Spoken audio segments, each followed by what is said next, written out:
Ladies and gentlemen, digital investors, welcome back to another video on what's going on in the crypto markets. Today, we're going to cover some Ripple stuff. As you guys know, yesterday we had that Flare snapshot that took place. Very exciting things. We also have some cool stuff for Stellar. Russia is doing some weird things in terms of its government employees reporting the crypto funds.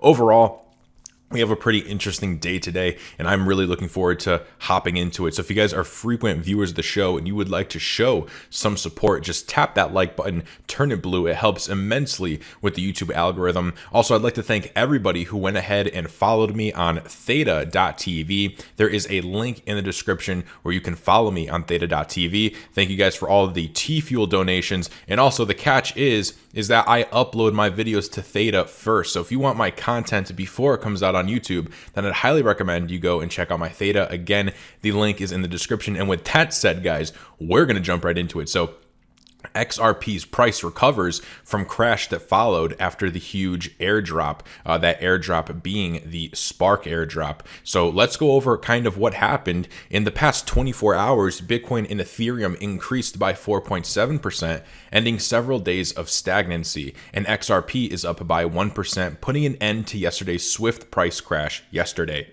XRP, which increased by 1% to 51 cents, deserves special attention. On Friday, the Flare network took a snapshot of the XRP blockchain to determine whom it shall credit with free Spark tokens in an upcoming airdrop. It appears that traders dumped huge holdings of XRP hours after the airdrop. The token's price dropped by about 8%, but it also appears like the market has dealt with the crash. After denial, anger, bargaining, and depression, traders finally accepted the blow and pumped the price back up. Now, this was kind of to be expected, right, guys? As we know, there are people who probably bought XRP just to get some free Spark tokens. And once they got the free Spark tokens, because the Spark tokens have not been distributed yet. But once that snapshot took place, they then sold XRP. As you guys know, if any of you guys say you used an exchange, once that snapshot took place, you could then move your funds immediately after, right? Because once that snapshot is in place, it's in place. It's recorded via a snapshot. So for any of you guys wondering, hey, is it safe to move my XRP now? Yes, it was safe to move your XRP, just a couple minutes after the snapshot took place, right? Because once that snapshot is over, it's over. Now, you can still claim your Spark tokens if you hadn't. There's some way to do it. I don't know how, because I did it via the snapshot. But there are ways if you visit the Flare website or visit their Twitter. I think there's instructions somewhere on there for those of you guys that want to use a non-custodial wallet to claim.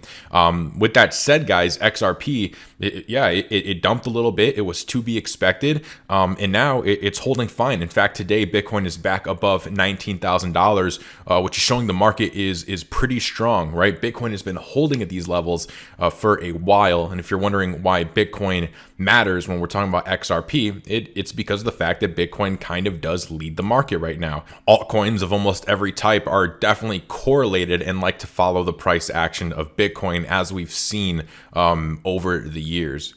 So this is coming from Stedos. He posted the Spark Flare claim stats. And if we check this out, we can see the number of accounts that set up the claim was 110,000. The XRP balance was 23.5 billion. The top 3 exchanges for Spark claims were Coinbase, Binance, and Bithumb. And 30% of people claimed their Spark through self-custody, while 70% claimed them through exchanges. So congratulations, everybody. Whether you participated in the Spark airdrop or not, you were a part of history. This is the first ever airdrop for XRP Hodlers, and we are about to go through another crazy piece of history because the Ripple XRP Flare Network's first DeFi project announces airdrop. Now, believe it or not, this is not for Spark tokens. This is for another token. So if you used your XRP to participate in that airdrop of the Spark tokens from Flare, well, now we have a DeFi project that is going to be working upon the Flare network, and they are going to airdrop tokens to Spark holders. So I'm sure those of you who did claim Spark are feeling very happy that you did. So let's check this out and make sure you guys tap that like button for me. So Flare Finance will conduct an airdrop for all Flare token holders 1 month after the launch of the Flare network on mainnet. Okay, so Flare and Flare Finance are two different things. So thus, XRP holders will again receive free tokens for the first DeFi project on the Flare network. This is insane, guys. Owners of Ripple's XRP can already look forward to the next airdrop. As soon as the Flare network's utility fork for the Spark token is history, the next free distribution of tokens is already scheduled for a month from now. This was announced yesterday by the first DeFi project on the Flare network. The project with a similar name, Flare Finance, will launch 6 products and build a multi-token ecosystem where users can deploy XRP and other assets in multiple ways. So think about that, guys, right? You're going to be able to deploy XRP and other assets in multiple ways. But one thing that I've seen people talk about, or at least, hope for, and I've definitely hoped for this too, is like, man, I wish, or I hope one day there's going to be some type of thing where I can allow my XRP to work for me, right? In a form of passive income, whether that's staking or farming or whatever real name you want to put on it. If only there was a way to have your XRP generate interest. And just off first glance, it seems like we might be getting some of that, which is absolutely insane. Because if you take into account, most of us plan on getting rich with XRP based off price appreciation.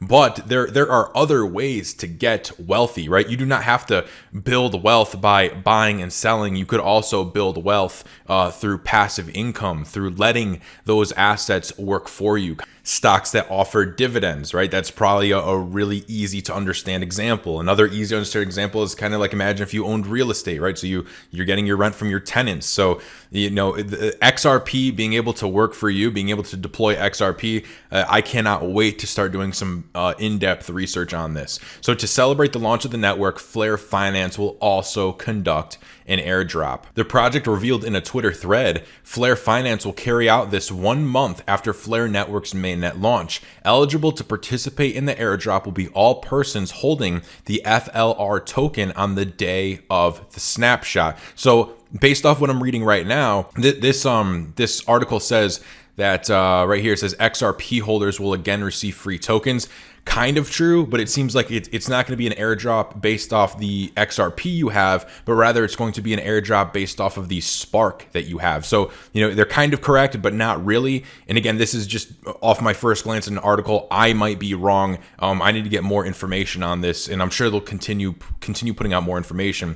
So they say 1 month after the main network launch of the Flare network, Flare Finance will snapshot all balances of those who hold FLR. 7 to 10 days after our snapshot, you'll be proud owners of both Spark and DAO Flare. DFLR tokens can be used for governance purposes or exchanged into Yield Flare assets. The Yield Flare token will be the official token of the Flare Finance ecosystem, as the project further announced. They say, but wait, you must go one step further to begin interacting with the Flare Finance ecosystem. The last step is to swap your DFLR for YFLR Yield Flare, the official token of the Flare Finance ecosystem. Once swapped, endless potential awaits. So it seems like however many Spark you have, they're going to airdrop this to you the same way they airdropped it to you, Spark for XRP. You'll be airdropped your DFLR is the same way through a snapshot, right? And then there is going to be an extra step where you will have to swap that DFLR for YFLR. So whereas to with the airdrop we're experiencing now, right, the Spark airdrop, there's literally nothing you have to do.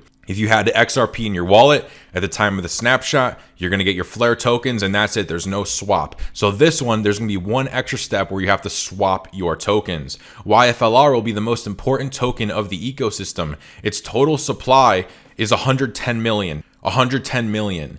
And the initial distribution of Yield Flare will be 40 million. All owners of FLRs, with the exception of the official addresses of the Flare Foundation, will receive a proportional amount of 40 million DAO Flares, which can be exchanged on the platform into YFLRs.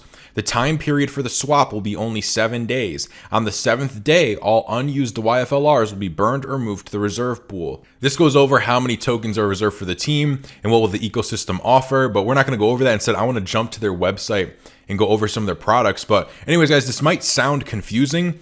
It might sound like it's a little extra work, but based off what I've read so far, it's really not that confusing. It's really not that much extra work. It seems like if you hold Spark tokens, it's going to be the same thing via a snapshot. And then once you receive those DFLR tokens, you will have to swap those tokens into YFLR within 7 days. And usually, guys, swapping a token is very, very easy. I'm sure they're going to try to make this as seamless as possible, but we'll see what happens. So again, it sounds like a bit of extra work, but honestly, it's not, I don't think it's really going to be that hard. I don't think it's going to be something where people aren't going to want to participate because it's going to be just way too hard to figure out. I think if we just sit down for 20 minutes, once we get all this information really put out to us, I think it's gonna be very easy to understand, right? A lot of people were confused about the Spark airdrop. How does it work? But again, if you took just 10 minutes to research what you have to do to participate in the Spark airdrop, I mean, it was mind-bogglingly simple, right? There was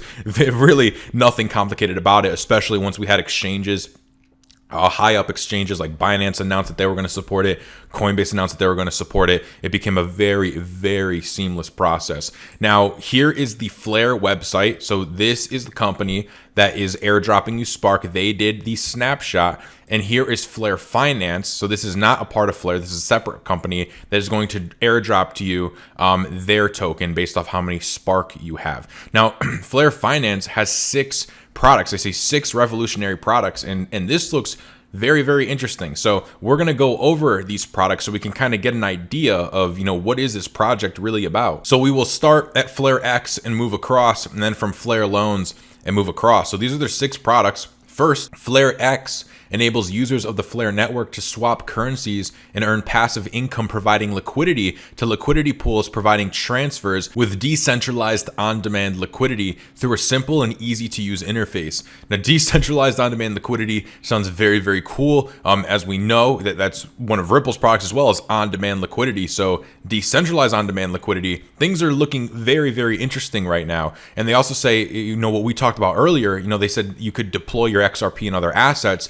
And right here, they kind of highlight that flarex enables users of the Flare network to swap currencies and earn passive income. Very, very cool, guys. I'm very excited for this. Flarefarm, yield farming, is a fair token distribution model in which users stake 1 token to mine a pool of assets, tokens, NFTs, or rewards distributed via smart contract over a fixed period of time. And then you have flarewrap, enables the users of the Flare network to have an immediately available stablecoin currency. Flare USD is USDT, USDC, or DAI on the Flare network. So they're going to have their own issued stablecoin, it seems. Then you have flareloans, is an asset-backed loans issuance platform which provides decentralized on-demand liquidity by enabling holders to pool their assets to be loaned against a borrower's collateral.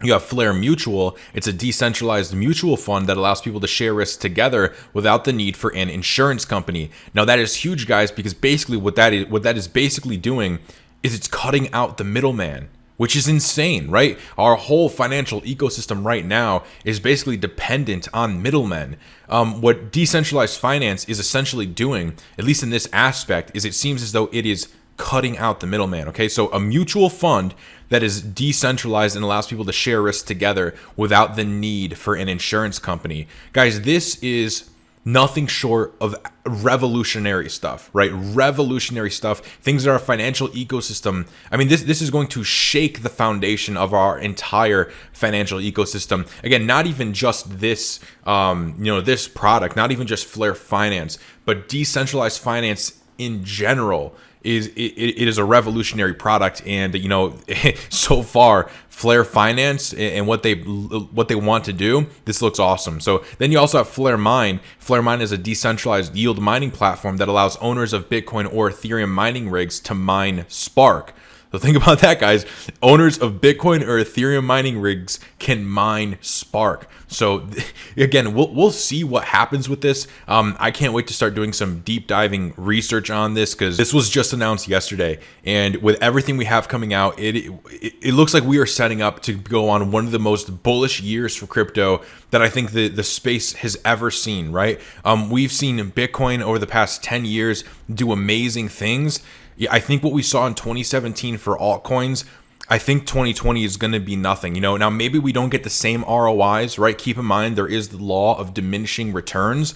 But if you think that the bull run is over for altcoins and altcoins are dead and Bitcoin is just going to consume everything, I'm sorry, but I strongly disagree with you. I think we're going to see Bitcoin losing dominance over the years to come. This product allows investments into mutual funds without the need for middlemen. It supports yield farming, decentralized on-demand liquidity, so many new things that the world is, honestly, it seems like it's not even ready for, right? The US can't even make clear policy, and look how ahead of this space we are. Like I said in a couple of videos ago, guys, a lot of people, they worry, are we too late? Are we late to the ballpark?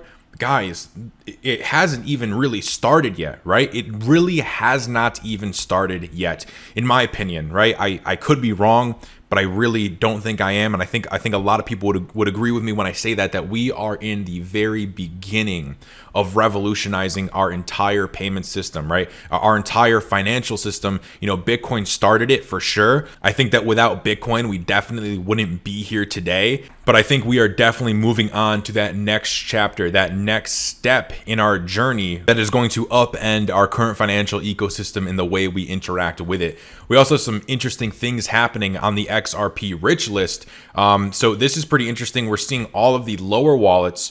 They flattened out after the Spark airdrop, and now most of them are curving up. Now, this could indicate that people are accumulating again. This could also indicate that people are moving their XRP from exchanges back to their non-custodial wallets or paper wallets, whatever type of wallets they have.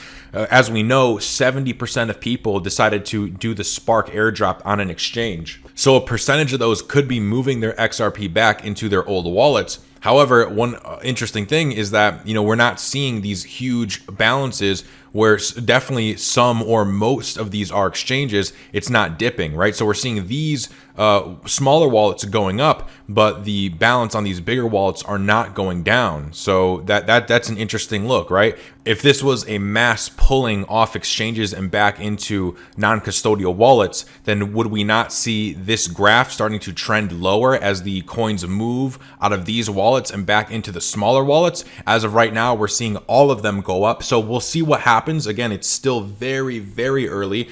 We could see this start to make a downturn by tomorrow, but just wanted to show you guys what's going on right now, the day after the Spark snapshot. If you guys are enjoying the video and you're a fan of cryptocurrency content, then make sure you subscribe and hit the bell. I produce a video like this daily. Sometimes I do miss a day. Yesterday we missed a day, but daily we're on like a 19-day streak. I upload a video going over Bitcoin, altcoins, and everything going on in the crypto space. So make sure you subscribe and hit the bell so you're notified when I upload. If you guys could also do me a favor, if you are enjoying the video, just drop it a like. It helps a ton with the YouTube algorithm to go and push this out.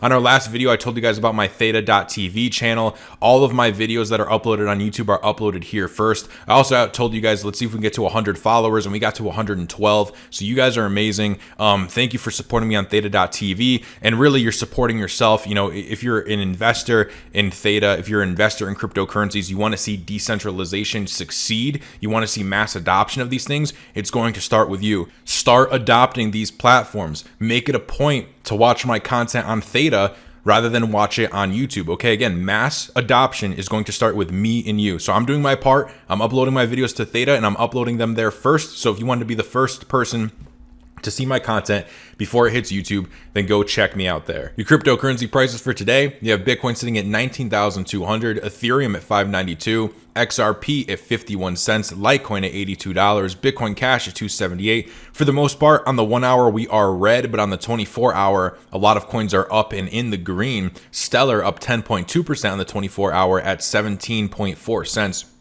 So very, very cool. Seems like we're experiencing a bounce. I guess we'll see if we see the momentum and follow through price action continue to push Bitcoin up. I'd love to see Bitcoin get above $20,000. It seems like at this point, Bitcoin's either going to, break its all-time high very decisively. I know on some exchanges we already have broken our old all-time high, but I mean a strong break above it and continued price action after it, right? Talking about prices of getting into the 20,000, 21, 22. Maybe we can get even up to the $25,000 price level, or maybe we get a healthy pullback correction here. Those are basically your two scenarios that are going to happen at some point, because we can't go sideways forever. And I would say make sure you have a plan in place now, right? Have a plan in place if we get a correction to the downside, and also have a plan in place if we get another pump to the upside. What are you going to do? Get a notepad, write it down now, so that if we do say we do have a correction and not only Bitcoin dumps, but all of our altcoins dump, you don't start making emotional decisions and get wrecked and sell and then regret it later. Make a plan now. It's going to be much easier to weather any storm that comes. On a bull run, we always have pullbacks, and the pullbacks that come are very gut-wrenching. They're very fast to the downside. We could see pullbacks all the way up to 40% to the downside very quickly. And again, if you don't have that plan in place, you're probably going to get wrecked. Your fear and greed index for today is sitting at 91, so we are still in extreme greed. And guys, we've been in extreme greed for a while. Even for last month, we have turned to 89 at extreme greed, and we know what happens when we are in extreme greed for very long periods of time. Eventually, you will go back on that scale and visit extreme fear. So that's why it's very important, guys, have a plan in place, because the truth is, nobody knows what's going to happen. Riddlers don't know what's going to happen. Technical analysts don't know what's going to happen. Crypto Twitter doesn't know. YouTubers don't know. Nobody knows, so make your plans now. Now, we also have Stellar-based voting app receives award from the German city of Munich. The Stellar blockchain-based online voting platform StimUp was awarded by the city of Munich. The startup behind the app will discuss the next steps with the German city of Munich, how the solution can be used. So this is really cool, guys, because it's basically a voting app that is built upon Stellar, built upon Stellar's blockchain. So the way this kind of works is a unique token is created for each election, which makes it possible to easily view all election events. It should be possible to set up an election in 3 simple steps. Once the election is set up, all participants receive a personal link and can use it to authenticate themselves for the election. Each voter can then cast a vote once. Thanks to blockchain technology, it is possible for everyone to check anonymously which votes have been cast. Voters can also use their own voting ID to check whether their vote has been correctly recorded in the blockchain. A subsequent manipulation of the vote should be impossible. The entire voting result can be called up at any time after the end of the election by means of a link. So this is pretty interesting, guys. You know, if our current election in the US was based on a blockchain, if it was a blockchain voting system, we wouldn't see nearly the mess that we are in now. So this is needed, right? This is a needed product, and hopefully we get blockchain-based voting happening in our elections, whether that's presidential, local, whatever it is. Hopefully we get that fairly soon, right? Because that would put an end to everything that we are seeing now. It would ensure fair elections because it'd all be on an immutable blockchain. And it's very cool to see that the one voting app that is doing this, receiving the award from the German city of Munich, is based on Stellar. And we've been seeing a lot of things coming on Stellar, from USDC being issued on their blockchain, a euro-backed stablecoin issued on the Stellar blockchain, and now this. Guys, not financial advice. Always keep in mind that nothing we cover on this channel is financial advice. I'm just covering the daily news in this crypto bull run. But Stellar looks like it is definitely becoming a gem. And to finish off, we have Russian President Vladimir Putin signs orders compelling government workers to disclose crypto holdings. He says the name of the digital financial asset indicated, if it cannot be determined, the type and scope of rights certified by the issue of the digital financial asset are indicated. Additionally, workers can also report digital rights, including both digital financial assets and other digital rights. Why do they want to know what digital assets and when they bought them of their government workers? You know, why would they want to know this? Is this for taxes? Is this for some other type of reason? We're seeing a lot of weird things with governments in the crypto space. It seems like they don't really know how to react to them. As we talked about, this is all new technology. The technology continues to grow faster than governments can make policy around it. In the US, we're still waiting for clear policy. And while we're waiting for that, we are now starting to see decentralized on-demand liquidity, investing in mutual funds without the need for middlemen. We are seeing stuff that, again, could upend our financial system, and the government is worried about government employees, you know, disclosing their crypto holdings, at least for Russia. So our governments, guys, they have a long way to go. And, you know, I don't have the answers or the solutions for this. I really don't. All I can do is report on what is happening, but I hope we see some type of change. I think we need a massive education over exactly what are cryptocurrencies, what are digital assets, what is DeFi, what is on-demand liquidity. What are all these things?